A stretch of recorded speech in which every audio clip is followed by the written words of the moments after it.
Hey there, Church of God. This is Michael Guzman, and I wanted to send you this first of a few videos in a series about an upcoming topic that we're going to be discussing at the annual conference, the PCC upgrade proposal.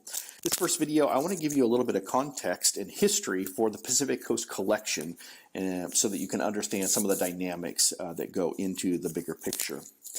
So first, the Pacific Coast Collective was launched out of Project Imagine Roundtable in the fall of 2017, all the way through the summer of 2018. I got to participate in that project where we were really trying to wrestle with this. Is the historical way that we've organized as regions and districts and assemblies the best way to do ministry for the future?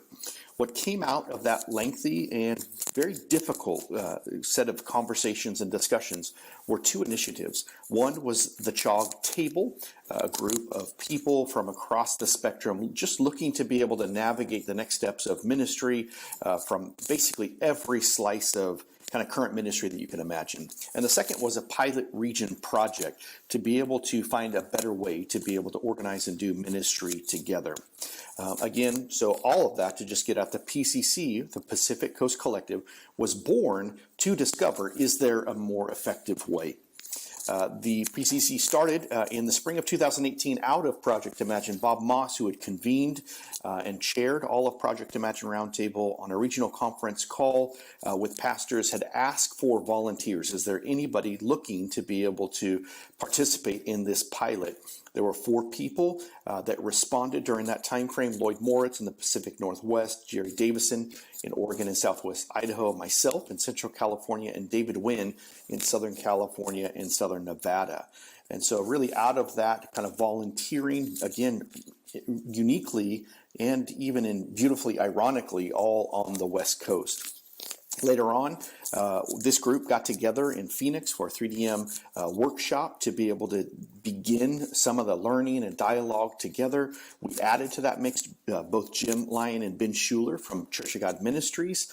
We also added Jesus Mena from the Concilio on the West Coast, and then also Paul Binion representing the Interstate Association, so that we had a wide representation of these leaders on the Pacific Coast.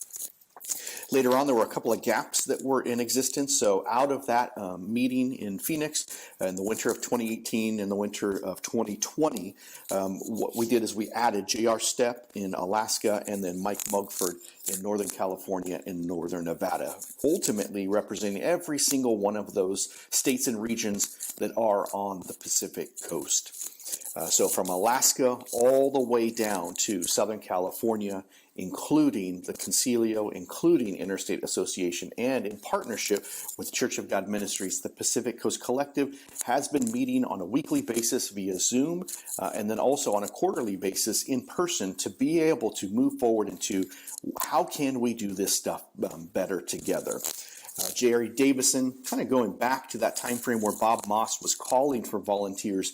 In Jerry's response to Bob via email, this is what he had said: I wanted to respond to your invitation to be part of the pilot region for Project Imagine. As the new RP for Oregon and Southwest Washington, I've discovered our need to rethink our cooperative ministry as an association.